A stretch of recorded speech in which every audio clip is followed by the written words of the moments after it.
कुछ काम वाम करने जा रहे थे? नहीं, काम करने के लिए। हाँ? काम करने के लिए जा रहे थे। वहाँ लेबर ओवर का काम करते हैं क्या? वहाँ राजमिस्त्री का साथ करते हैं। राजमिस्त्री का काम करते हैं। साथ में भी कोई था? मेरा भैया है। आपके भैया, उनका कुछ पता चल पा रहा है? वो खबर मिल गया, वो कहीं भर्ती हुआ होगा। वो भी कहीं भर्ती है। तो अच्छा, उस वक्त क्या हुआ? किस बोगी में थे? जनरल बोगी में थे?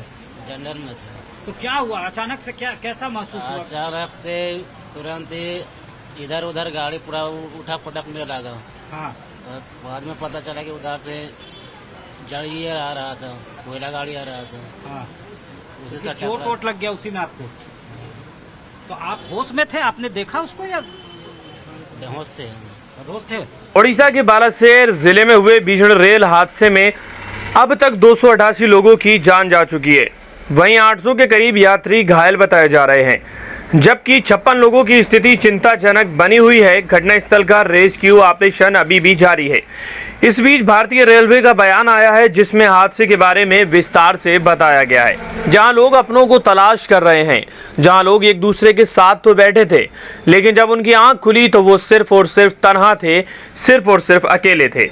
इंडियन रेलवे की ओर से जारी बयान में कहा गया है कि ट्रेन संख्या 12481 कोरोमंडल एक्सप्रेस बालासेर के बहानगा बाजार स्टेशन के मेन लाइन से गुजर रही थी।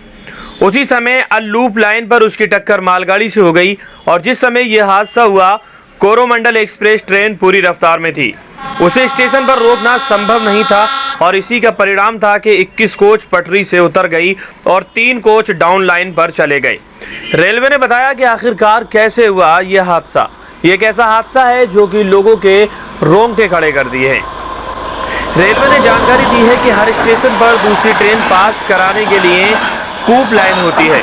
बानगा बाजार स्टेशन पर अप और डाउन 2 लूप लाइन है और किसी भी ट्रेन को लूप लाइन पर तब तक खड़ा किया जाता है जब किसी ट्रेन को स्टेशन से पास कराना होता है। इंडियन रेलवे बताया कि इसी समय डाउन लाइन की ट्रेन 12864 यशवंतपुर हावड़ा एक्सप्रेस बानगा बाजार स्टेशन से गुजर रही थी।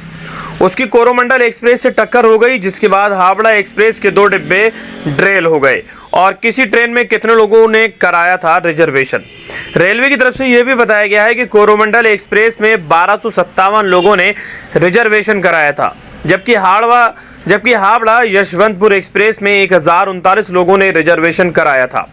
बालासेर के बहानगा बाजार स्टेशन पर भी कोरोमंडल एक्सप्रेस और यशवंतपुर हावड़ा एक्सप्रेस को पास कराने के लिए मालगाड़ी को कॉमन लूप लाइन पर खड़ा करना पड़ा था।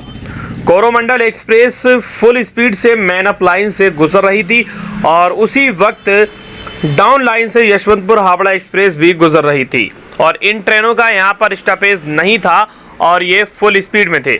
रेलवे ने जानकारी दी है कि बहानगा बाजार स्टेशन पर इन ट्रेन का स्टॉपेज नहीं है और ऐसी स्थिति में दोनों ट्रेन रफ्तार में थी। बहानगा बाजार स्टेशन से गुजर रही कोरोमंडल एक्सप्रेस ट्रेन अचानक पटरी से उतर गई। बहानगा बाजार स्टेशन से गुजर रही थी कोरोमंडल एक्सप्रेस ट्रेन अचानक पटरी से उतर गई। पटरी से उतरी कोरोमंडल एक्सप्रेस के कुछ डिब्बे मालगाड़ी से टकरा गए और अभी यह हादसा हुआ ही था कि उसी समय डाउन लाइन से गुजर रही यशवंतपुर हावड़ा एक्सप्रेस के पीछे के 2 डिब्बे भी पटरी से उतरकर कोरोमंडल एक्सप्रेस की चपेट में आ गए और देखते ही देखते यह हादसा बहुत ही बड़ा हो गया, जिसको इस वक्त देश विदेश नहीं बल्कि सारी दुनिया में देखा जा रहा है। और इस वक्त रेस्क्यू चल रहे हैं, अपनों की तलाश जारी है और इस तलाश में रोज न जाने कितने लोग यहाँ पर देखे जा रहे हैं। इस हादसे को लेकर के आप क्या कहना चाहते हैं, वीडियो में कमेंट जरूर कीजिए।